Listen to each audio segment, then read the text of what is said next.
Дело в том, что заработная плата является в данном случае повременной, и она определяется и, соответственно, начисляется и выплачивается за отработанный труд. Труд у нас в данном случае нормируется в системе здравоохранения, в системе образования на основе почасового тарифного плана, в системе образования учебные планы, учебная нагрузка. В соответствии с этим будет и начисляться заработная плата.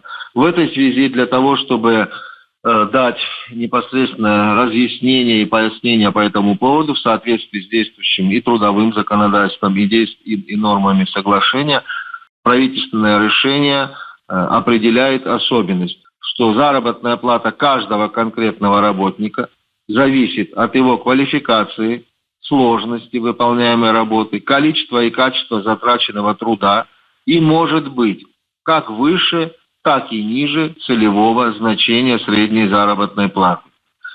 Здесь, само собой, разумеется, только что о причинах, как это делать, и о механизме я рассказал. К примеру, если у учителя нагрузка в одну неделю составляет 2 часа, а у другого нагрузка 18 часов, конечно, у них заработная плата средняя не может быть 26 тысяч рублей у одного и другого.